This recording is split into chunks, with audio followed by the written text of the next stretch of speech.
Welcome to the music news for the streets. I'm your anchorman, Something. Hit the keys. And in today's newscast, we have all kinds of exciting stories from RX12 is out from Izotope. Looks like we've got a new Osmose controller and a brand new plugin for Excite Audio. But our top story today is going to be RX12. It looks like it has dropped. Let's go ahead and take a look here at the story. So as we see here, RX12 is here. I've got a funny story. It's not so funny, but I'll show you guys why I didn't demo this. But RX12 is here. It says explore every tool in RX12. So, you've got some of the popular features here, but there is a lot in RX, right? So here are some of the popular features, but then as you scroll down, you just get a ton of different modules in RX12. And so we'll kind of talk about a review from Music Radar, and then I'll show you guys why I don't have RX. But yeah, you get all this in RX12, which is pretty cool, right? A lot of plugins. So we'll go to Music Radar and see what they have to say about the review here. It says Izotope upgrades RX with the film-focused stem separation module and an improved machine learning. So it says here, the most interesting addition is the scene rebalance module, specifically designed for use in audio-visual production. Scene rebalance uses AI-assisted separation in order to divide film or TV scenes into individual dialogue, music, and effect tracks, which can then be edited and rebalanced individually. That's kind of nice. I'm not going to hold you. You can get your effects and your music and your vocals on different tracks. That's kind of nice. This makes use of RX new stem view, which also comes to RX other separation plugins. This view allows audio files to be divided into their component parts via scene rebalance or existing music rebalance and dialogue isolate modules, and then allows each stem to be processed using the full suite of RX tools. The music rebalance and dialogue isolate tools have been enhanced too. Both are now available as standalone plugins and can be used in both in real-time and offline mode. According to Izotope, all of these separation tools now benefit from improved neural nets, resulting in cleaner quality stems. RX12 also introduces a new trim silence feature for automatically identifying and deleting periods of silence, with the aim of speeding up editing for those working with things like dialogue, podcast, and audiobook recordings. And that's nice if you're doing audio. Too bad you can't just throw your whole movie in there or your whole YouTube video in there and it gets rid of all the silence for you. Make my job easier. Beyond these additions, Izotope says that RX12 incorporates a variety of workflow and UI improvements, including a smoother and updated interface with a larger spectrogram, a new module search function, and a resizable history panel. As before, RX12 will be available in 3 tiers, containing a varied collection of tools. The top end, the advanced version has 50 plus modules and costs $1,400. The standard version costs $399. And then it says here, the most affordable entry point to RX Elements includes 6 essential plugins focused around RX Intelligent Repair Assistant feature and costs $99. So I was going to grab this, as you guys see here. Let's open up my Izotope portal. I have it right here, RX12. So I uninstalled my RX10. I had the advanced version, and I went to install this. So I'm going to show you guys what I see when I install this. So bear with me. We'll come back here in just one moment. All right, you guys can see it's installing now. So it's setting everything up. And then it's going to give me this error message, and I can't get past this error message. It says, there has been an error. It seems you are trying to overwrite resources that are currently in use. Please quit any application using them and retry. I don't even have RX installed on my computer anymore because I've uninstalled all the RXs. I have reset my computer and nothing was open. And I've spent about 45 minutes trying to get this to work. I can't get it to work. So I don't know if anybody else is having a problem with that. But Izotope, that's a problem because I don't know if people can use the plugin or not. And then as you see, when I come back here, it doesn't have it installed. So I couldn't demo it for you guys. I'm going to be honest though, I wouldn't have probably gave you guys the greatest demonstration anyway, because RX isn't really a plugin that I use because I believe in get a good record. I don't do like movie scoring. I'm not doing a lot of stem separation. I'm not doing that stuff. So, I just want to report on it. Sorry, I couldn't give y'all more. But again, I believe in getting a good take and continuing to record until you get a good take. But I think RX is a great tool for like when I be doing videos at my parents' house. I'm in a basement and it's echoey and I can use a deverb. I use that often. So it looks like we have a brand new expressive Osmo here. Let's go ahead and take a look here at the story.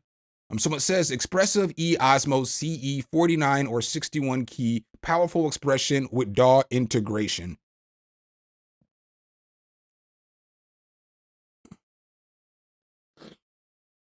All right, so this is what it's going to look like in all its glory.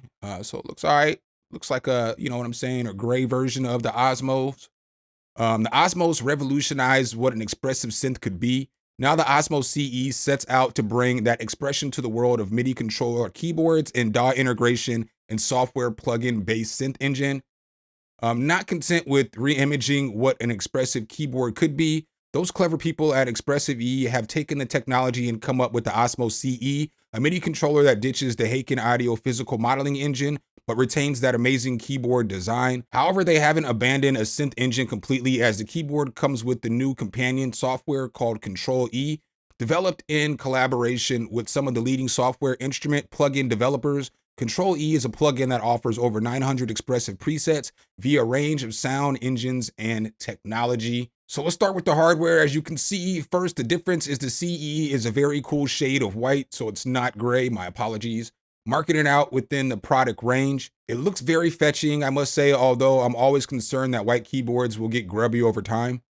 Fam, just clean your keyboard. What are we talking about? Just take a towel and some soap to your keyboard and wipe it off. That's the worst excuse to not have a white keyboard I ever heard in my life. The keypad of which was made much about when Osmose first debuted, is identical to the original unit, refined over time to both be familiar and utterly unique. Combined with MPE, the Osmose delivered almost unparalleled expression via traditional Western piano style interface.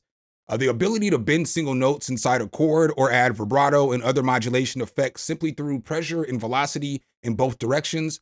Osmose CE also benefits from the MPE arpeggiator and press glide functions that us Osmose users have been making most of. Control E and DAW integration. So what sets the Osmose CE apart from its older sibling? Well, two things and nothing. Let me explain. First of all, Osmose CE features extensive DAW integration with Ableton, Cubase, Bitwig, Logic Pro. They ain't say FL Studio, gang. They ain't say FL Studio. Osmose will detect supported DAWs automatically. Then there is Control E. What Control E most definitely isn't is some sort of compromise for dropping the hugely powerful, complex, and sometimes baffling Haken Audio engine. It's a more powerful plugin designed specifically for use with the Osmose CE and integrate with your DAW and your controller. So, all right. When the Control E is loaded into your DAW, you can browse presets and control its setting directly in the Osmose CE. You can navigate through the various sound engines, filter presets, macros, and favorites directly in the keyboard. It is very rewarding and intuitive experience. So what's the price on this thing? I know there's more, but the price on this is $999 for the 49 and $1,200 for the 61 key. I'll leave it linked below. And it looks like Excite Audio has just dropped a brand new plugin in their Bloom collection. It's called Bloom Drum Kits. Let's take a look at this thing. So when you open up Bloom Drum Kits, it's going to look like this. No different than all the rest of them. I believe the intro price of this is $39.99. You can hop underneath the hood. You can do a bunch of stuff with the hood, the sequencer, modulation, all that stuff. I've talked about all this stuff in previous videos on Bloom stuff, so we're not going to go too far under the hood in this stuff.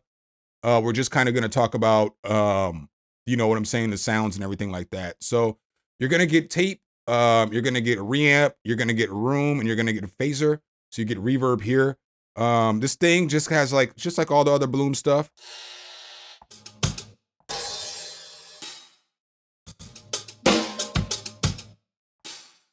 Right? And then you can play sequences.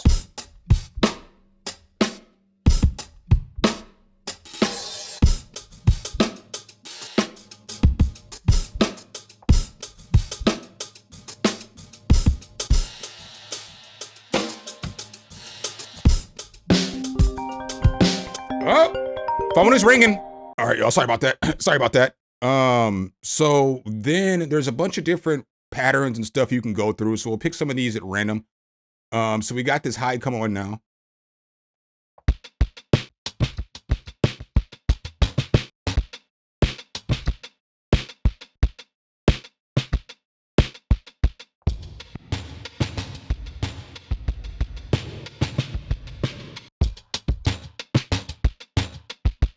right? So you get pretty cool grooves with this. Let's go ahead and go to another groove.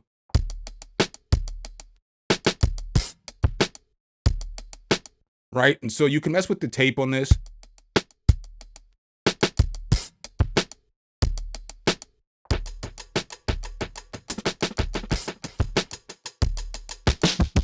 That's kind of tough. You got this reamp down here.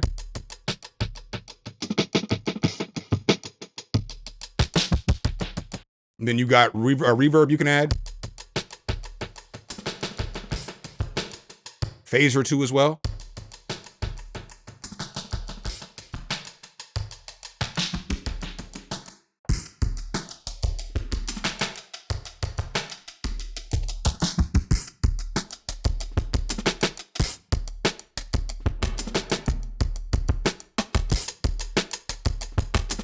You can roll the dice. That didn't work out too well.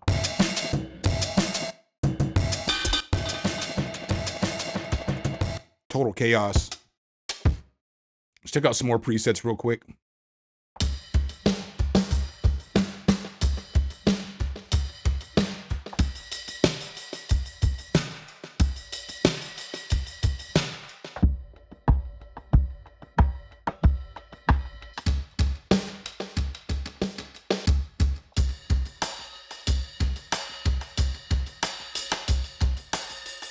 And then they have different categories for this as well. So you have like basic, high energy, kits, low energy, percussion, process, tops, so on and so forth. So we'll just go to a basic pattern real quick. We'll go to this BA code.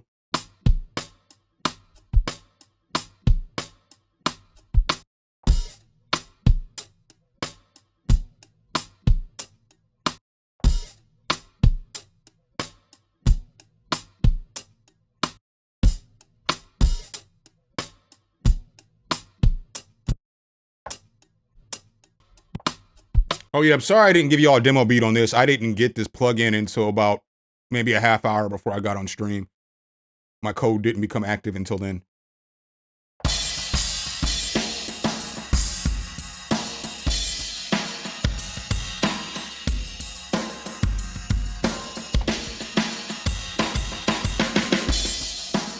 Yeah, they got a bunch of different sounds in here. Let's check out some process stuff.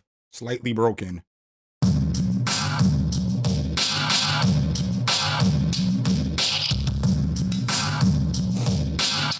That's tough.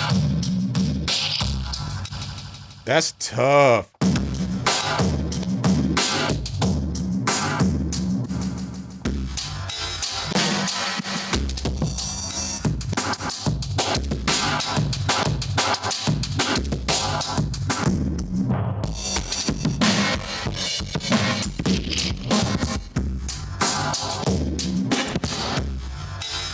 See what this reflection sounds like.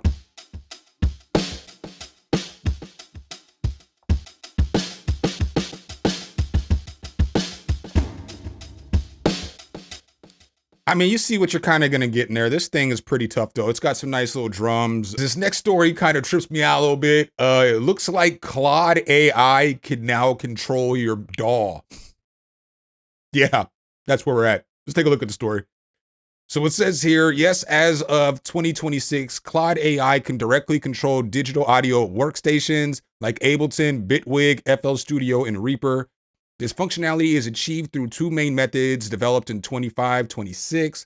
Model Context Protocol servers. Developers have created MCP servers that connect Claude Desktop to DAWs, allowing the AI tool to read, create, and modify MIDI clips and adjust parameters in real time. What it can do, use natural language commands to ask Claude to generate MIDI, automate mixing, or change plugin settings. Wild. Projects like Ableton, MCP, and Producer Pal allow direct control over Ableton Live. Specific integrations, there are depicted setups for Ableton, Bitwig, and FL Studio. Model or computer use feature. Anthropic's computer use capability available on paid plans allows Claude to act as an agent, taking control of your screen, mouse, and keyboard to interact with software directly. How it works, Claude can be instructed to click, drag, and open plugins within your DAW's interface. It can be used for tasks like managing DAW transport controls, applying changes to plugins, or exporting stems.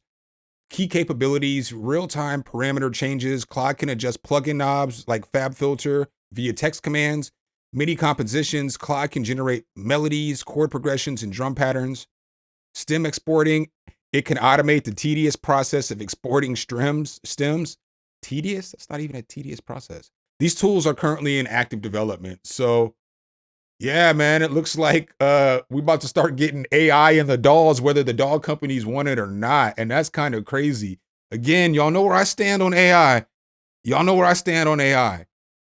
If you use it to help what you're doing, I'm okay with it. So if you make a beat or something and you use some like, ozone to help you master the song that you created, okay, I'm cool with that. Or if you get like an AI sample and you chop it up and make it your own, I'm okay with that. We do have to figure out where we're going to draw the line on talking smack about AI though, because all the content creators are using AI for their thumbnails, but they're talking smack about AI. So it's like, you don't want to pay somebody to edit your thumbnail, just like somebody else doesn't want to pay a producer or an engineer. And it's okay because it's not music, but because it's art. Now, again, I be taking my thumbnails and I be doing them and then just be like, hey, let me get a background or something, But what I'm saying is, can't be all the way against AI if you're using AI to make thumbnails. I'm just saying. I'm just saying. All right, guys, the last story I got for you guys today is just Ableton 12.4. The update comes out on May 5th. So Cinco de Mayo is when y'all get the out of beta and y'all finally get to the new version of Ableton. But that's what I got for you guys in today's newscaps. Hopefully I can help you guys out with some of this information. Make sure if you guys do like this content though, you drop a whole elbow on that like button, hit subscribe and that notification bell so every time we bring you guys a new video, you can be the first to see. I appreciate you guys' time as always, and I'll catch you in the next one. Peace.